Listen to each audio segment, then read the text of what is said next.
మహాగణాధిపతయ నమః. సదాశివసమారంభాం శంకరాచార్యమధ్యమాం అస్మదాచార్యపర్యంతాం వందే గురుపరంపరాం. శ్రీమాత్రే నమః. ప్రేక్షకులందరికీ స్వాగతం.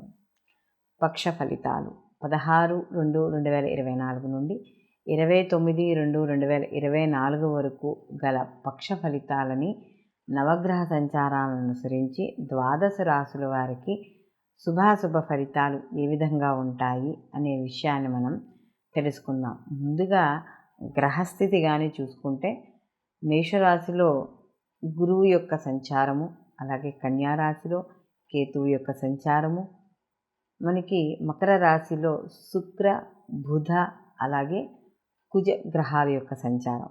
బుధుడు మనకి ఫిబ్రవరి 20వ తేదీ నుండి మకరం నుండి కుంభరాశిలోకి ఆయన మార్పు చెందడం అనేది జరుగుతుంది. అలాగే కుంభరాశిలో రవి శని యొక్క గ్రహాల యొక్క కలయిక, అలాగే 20వ తేదీ నుండి కూడా బుధుడు అక్కడ యాడ్ అవ్వడం అనేది జరుగుతుంది. మీనరాశిలో మనకి రాహు యొక్క సంచారము, చంద్రుడు యొక్క పక్ష ప్రారంభంలో మేషరాశిలో ఈయన యొక్క సంచారం మొదలయ్యి ఆయన ఈ యొక్క పక్షాంతానికి అంటే మనకి ఈ యొక్క 29వ తారీఖు కల్లా తులారాశిలోకి ఈయన ప్రవేశం అనేది అంటే ఆయన సంచారం అనేది జరుగుతోంది. కాబట్టి ఈ 15 రోజులు కూడా ఈ నవగ్రహ సంచారాలు ఏవైతే ఉన్నాయో వీటి యొక్క స్థితి వీక్షణ యొక్క సంచారాన్ని అనుసరించి ఈ యొక్క ద్వాదశ రాశుల వారికి కూడా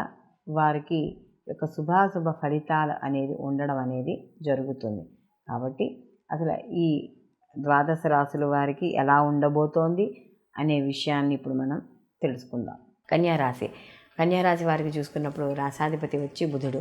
కన్యారాశిలోకి ఉత్తర 2, 3, 4 పాదాలు, అలాగే హస్త 1, 2, 3, 4 పాదాలు, అలాగే చిత్త 1, 2 పాదాలు కన్యారాశిలోకి వస్తాయి. కన్యారాశి వారికి షష్టమ స్థానంలో ఈ యొక్క గురువు, ఈ యొక్క షష్టమ స్థానంలో ఈ యొక్క శని భగవానుడి యొక్క సంచారము, అలాగే రవి యొక్క సంచారము శుభ ఫలితాలను ఇవ్వడం అనేది జరుగుతుంది. అలాగే ఇక్కడ పంచమ స్థానంలో కుజుడు ఉన్నా కూడా ద్వితీయాధిపతి అవ్వడం వల్ల ఈ సోదరుల వర్గాలు ఎవరైతే ఉన్నారో వాళ్ళ నుంచి సహాయ సహకారాలు పూర్తి స్థాయిలో అందడం అనేది జరుగుతుంది.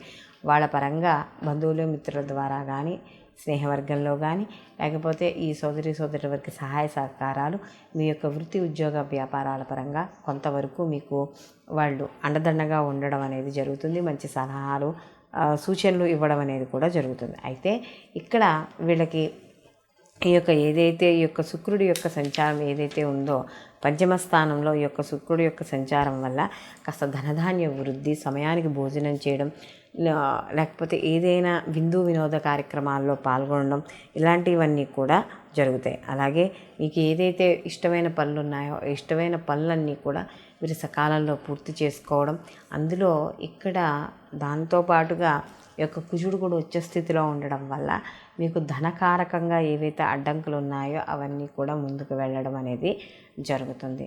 అలాగే ఈ యొక్క జన్మలో కేతు యొక్క సంచారం అనేది నడుస్తోంది కాబట్టి కాస్త కొంచెం వైరాగ్య భావనలు, ఆధ్యాత్మిక పరంగా మీ యొక్క ప్రయాణాలు, ఆలోచనలు, గురుబోధకి ఎక్కువగా ఇష్టపడము, లేదా గురువుల యొక్క సందర్శన, క్షేత్ర సందర్శన ఇలాంటివన్నీ కూడా జరుగుతూ ఉంటాయి. అయితే మొత్తం మీద ఈ రాశి వారికి చూసుకున్నప్పుడు వీళ్ళకి కాస్త చిన్న భార్యాభర్తల మధ్య చిన్న మనస్పర్ధలు అలాంటివి ఉన్నా కూడా అవి పెద్దగా ఏమీ అంటే విడిపోయేంత తీవ్రతకి స్థాయికి అయితే మాత్రం ఏమీ పెద్దగా రావు. కాబట్టి మిగిలిన విషయాలు కొంత అనుకూలంగానే ఉండడం విద్యార్థులకు కావచ్చు, అలాగే సినీ కళా రాజకీయ రంగాల్లో ఉన్న వాళ్ళు వీళ్ళందరికీ కూడా అనుకూలమైన ఫలితాలు, సదావకాశాలు రావడం అనేది జరుగుతుంది.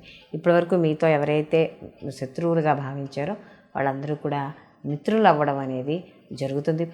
ప్రైవేట్ రంగాల్లో పనిచేస్తున్న వాళ్ళందరికీ కూడా ముఖ్యంగా ప్రభుత్వ పరంగా రాజకీయ రంగంలో ఎవరైతే ఉన్నారో మంచి శుభవార్తలు వినడం అనేది జరుగుతుంది. వీళ్ళు మరిన్ని మంచి ఫలితాలు పొందడానికి వీళ్ళు ప్రతి నిత్యము కూడా కనకదార స్తోత్రాన్ని పారాయణ చేయడం, అలాగే సుబ్రహ్మణ్య ఆరాధన ఎక్కువగా చేసుకోవడం ద్వారా మరిన్ని మంచి ఫలితాలు పొందడం అనేది జరుగుతుంది. అలాగే వీళ్ళు ప్రతిరోజు కూడా గణపతి సహస్రనామం చదవడం అనేది అలవాటు చేసుకోవడం, లేదా వినడం ద్వారా కూడా కొంత ఏవైతే విఘ్నాలు ఉంటాయో ఆ విఘ్నాలు తొలగడం అనేది జరుగుతుంది. మనం ఇప్పుడు ఈ పక్ష ఫలితాల్లో భాగంగా ద్వాదశ రాశుల వారికి, ఒక్క రాశి వారికి, ఒక్కొక్కరికి ఏ రాశి వాళ్ళకి ఏ విధంగా ఉంటుంది, వీళ్ళ వృత్తి, ఉద్యోగం, వ్యాపారం, వివాహం, సంతానం, అలాగే వీళ్ళ యొక్క మానసిక స్థితిగతులు కావచ్చు, లేకపోతే ఆర్థిక స్థితిగతులు కావచ్చు, వ్యాపారంలో జీవిత భాగస్వామ్యం, అలాగే భాగస్వామి వ్యాపారము, ఇలా మనం వీటి అన్నిటి గురించి కూడా మనం చర్చించుకోవడం అనేది జరిగింది. ఎందుకంటే ఈ 15 రోజులు అంటే ఈ పక్ష ఫలితాలు ఏవైతే ఉన్నాయో ఈ యొక్క సమయాన్ని అంటే ఈ 15 రోజుల సమయంలో కూడా ఏ రాశి వాళ్ళు ఎటువంటి ఫలితాలు పొందుతారు, ఎటువంటి పనులు చేయొచ్చు, ఎటువంటి పనులు చేయకూడదు అనే విషయాన్ని మనం తెలుసుకోవడం అనేది జరుగుతుంది. అయితే ఇందులో ప్రత్యేకంగా ఏవైనా కొత్తగా పనులు చేపట్టాలి అంటే కొత్తగా ఏదైనా ఒక జీవితంలో ఒక మార్పు తెచ్చుకోవాలి, అది ఉద్యోగపరంగా కావచ్చు, వ్యాపారపరంగా కావచ్చు, వివాహపరంగా కావచ్చు, అంటే దైనందిక జీవితంలో కాకుండా ప్రత్యేకంగా మనం ఏదైనా ఒక కార్యక్రమాన్ని మొదలు పెడుతున్నప్పుడు ఈ యొక్క గోచార ఫలితాలతో పాటు జన్మజాతక ఫలితాలు కూడా తప్పకుండా పరిశీలనలోకి అనేది తీసుకోవాలి. ఎందుకంటే ఇప్పుడు ఏవైతే ఈ యొక్క పక్ష ఫలితాలు ఉన్నాయో ఇవి కేవలం గోచార ఫలితాలను మాత్రమే చెప్తుంది, అంటే ప్రజెంట్ ఎలా ఉన్నదని మాత్రమే చెప్తుంది. అయితే మనకి జన్మజాతకం అనేది మనకి ఫ్యూచర్ని కూడా మీ యొక్క వ్యక్తిగత జాతకం కాబట్టి దాని యొక్క ఫలితము మంచైనా చెడైనా కూడా దాని యొక్క తీవ్రత అనేది ఎక్కువగా ఉండడం అనేది జరుగుతుంది. మంచి ఉందనుకోండి, ఒకవేళ గోచారంలో బాగాలేకపోయినా కూడా మీ యొక్క జన్మజాతక ఫలితాలు శుభ ఫలితాలుగా ఉన్నాయి కాబట్టి మీకు శుభ ఫలితాలే, ఏదైనా ఒక కార్యక్రమం మొదలుపెట్టినా, ఒక పని చేపట్టినా కూడా శుభ ఫలితాలే ఎక్కువగా ఉండడం అనేది జరుగుతుంది. కాబట్టి మనం తప్పనిసరిగా గోచార ఫలితాలతో పాటు వ్యక్తిగత జాతక పరిశీలన కూడా చాలా అవసరం అనేది మనకి ఇక్కడ తెలుసుకోవాలి. కాబట్టి అందరూ కూడా ఈ యొక్క పక్ష ఫలితాలతో పాటు వ్యక్తిగత జాతక ఫలితాలను కూడా మీరు పరిశీలనలోకి తీసుకుని అప్పుడు మీ యొక్క ముఖ్యమైన పనులు చేపట్టేటప్పుడు నిర్ణయాలు అనేవి తీసుకోవాలి. సర్వేజన సుఖినో భవంతు, లోకా సంస్థ సుఖినో భవంతు.